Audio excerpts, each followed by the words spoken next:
Hai Sobat Edumasi, kembali lagi dengan konten edukatif dari kami. Sebelum dimulai, jangan lupa like, komen, dan subscribe ya. Di video ini, Edumasi akan membahas tentang bullying. Apa sih bullying itu? Jadi, bullying atau perundungan adalah perilaku tidak menyenangkan baik secara verbal, fisik, ataupun sosial di dunia nyata maupun dunia maya yang membuat seseorang merasa tidak nyaman, sakit hati, dan tertekan, baik dilakukan oleh perorangan atau kelompok. Ada 3 peran yang terlibat dalam sebuah tindakan bullying. Yang pertama pelaku, kedua korban, dan ketiga saksi. Pelaku bullying atau perundungan adalah seseorang atau kelompok yang secara sadar melakukan suatu tindakan yang tidak menyenangkan terhadap orang atau kelompok lain. Pertanyaannya adalah, mengapa seseorang atau sebuah kelompok bisa membuli orang atau kelompok lain? Secara garis besar, pelaku pembulian biasanya menargetkan seseorang atau kelompok yang terlihat lemah, berbeda, dan unik. Kok bisa sih pelaku pembulian ini melakukan kekerasan atau berkata-kata yang membuat perasaan orang lain terluka? Belajar dari mana ya? Ada yang tahu dari mana? Usut punya usut, anak-anak, remaja, maupun orang dewasa yang melakukan pembulian kebanyakan adalah korban dari pembulian juga loh. Pembulian yang mungkin saja pernah terjadi di masa lalu atau malah sedang terjadi pada kehidupan mereka saat ini, dan tempat yang paling sering mengorbitkan seseorang melakukan pembulian adalah rumah. Seseorang yang pernah menjadi korban kekerasan, verbal maupun fisik di rumah, ataupun yang menjadi saksi kekerasan orang terdekatnya di rumah, memiliki chance untuk menjadi pelaku pembulian. Konsep kekerasan ini terkadang masih samar dalam diri seseorang.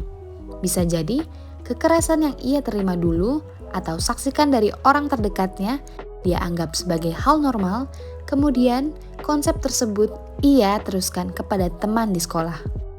Atau rasa frustasi akibat menerima tindakan tidak menyenangkan ini membuat si anak mencari sebuah setting atau tempat untuk mengalihkan rasa ketidakberdayaannya, yaitu mencari orang lain yang ia perlukan persis sebagaimana ia diperlakukan di rumah.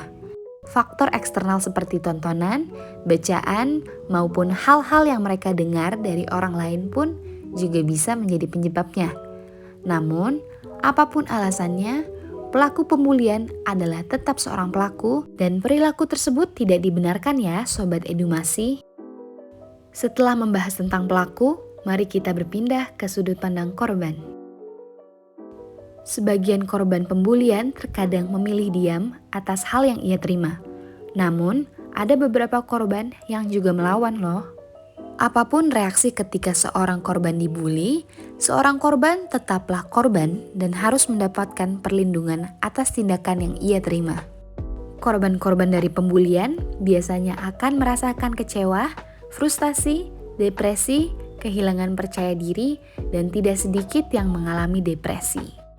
Dan terkadang, kondisi korban dapat menjadi semakin memburuk karena korban menyalahkan dirinya sendiri atas pembulian yang ia dapat.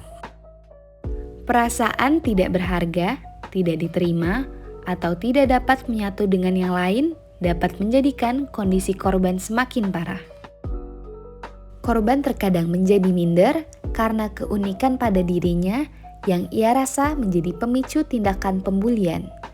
Padahal, pembulian atau perundungan juga bisa terjadi secara random loh. Tidak sedikit pelaku yang memilih korbannya secara acak, atau senemunya aja. Terakhir, yaitu pengamat atau saksi, atau istilah lainnya bystander. Kok bisa sih cuma jadi saksi sebuah tindakan pembulian saja dapat dikatakan memiliki peran dalam pembulian tersebut? Jawabannya adalah bisa. Karena seorang saksi pembulian sebetulnya memiliki pilihan ketika ia menyaksikan sebuah kekerasan terjadi. Ia dapat memilih bertindak untuk membantu korban atau memilih tindakan pasif yaitu diam. Sebagian saksi dari perundungan yang memilih diam beralasan karena mereka tidak ingin ikut campur atau istilah lainnya mencari aman. Padahal mencari aman di sini dapat menggiring mereka menjadi salah satu dari kelompok pelaku loh. Nah, setelah memahami peran-peran yang ada dalam sebuah pembulian, kita pasti menjadi bertanya-tanya dong, bagaimana sih menghentikan siklus pembulian ini? Ada beberapa tips yang dapat diterapkan bagi kamu yang sudah memiliki anak atau berencana akan membangun keluarga nantinya. Simak dengan baik tips berikut ini ya.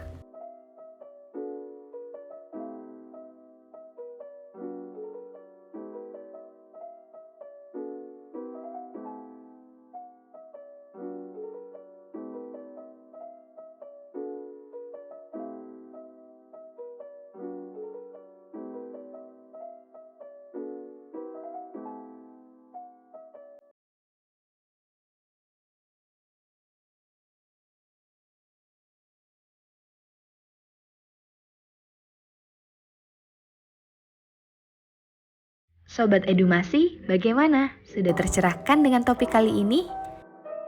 Jika kamu atau orang terdekatmu adalah orang-orang yang memiliki peran dalam sebuah pembulian atau perundungan, maka segera konsultasikan dengan ahlinya ya. Bagi kalian yang ingin berbagi cerita tentang bullying, silakan berdiskusi dengan Edumasi di kolom komentar. Sampai jumpa lagi di video kami berikutnya.